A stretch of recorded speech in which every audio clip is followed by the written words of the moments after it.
Oh, howdy all, grab yourself a drink. It is time for some Path of Exile discussion. I wanted to discuss today one of the best defensive items that's been added to the game in patch 3.21.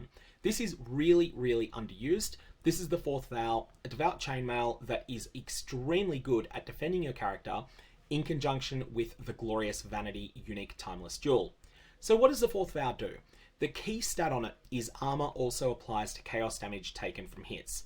This doesn't make you completely immune to chaos damage from hits, but it's the next best thing to it, especially in conjunction with a very high amount of chaos resistance on your character. Now your character can by default get 75% chaos resistance, but if you're using the Fourth Vow, you're probably going to want to push that even further.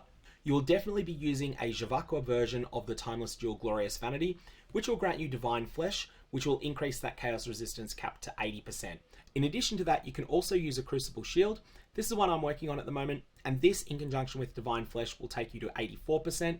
Then depending upon the caliber of the suffixes you're able to craft onto the Crucible Shield, that will be able to be increased to 87% or even 89%.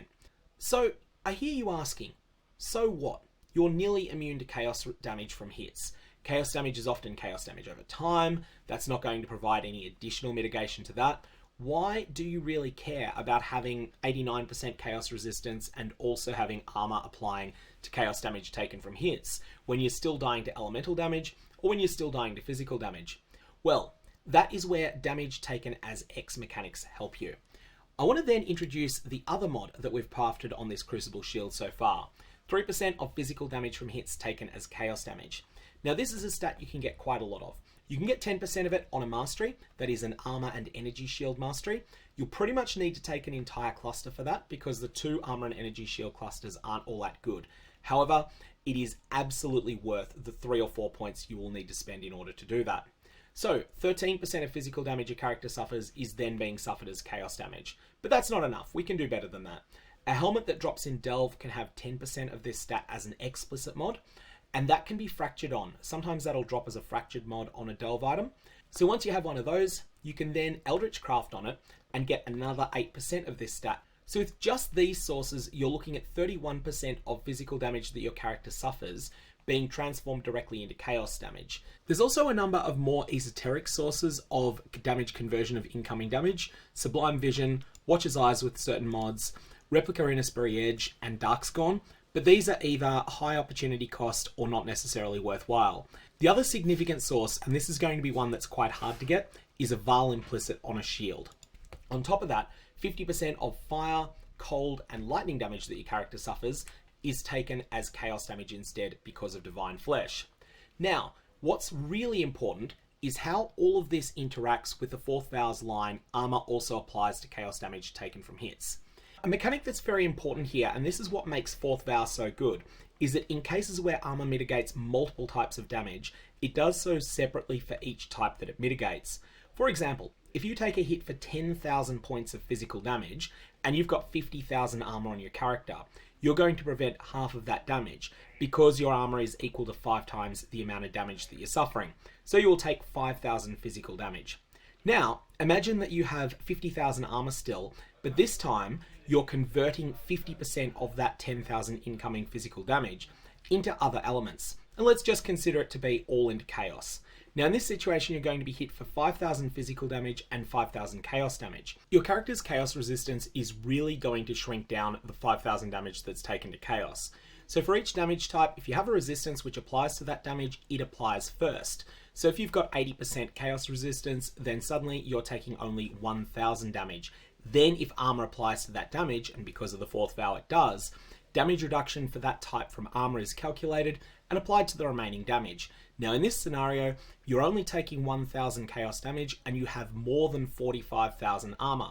As soon as you've got more than 45 times as much armor as the damage you're taking would be, you end up mitigating 90% of that damage. So boom, of the 5,000 damage that was converted into chaos, you are taking only 100 points of actual hit point loss.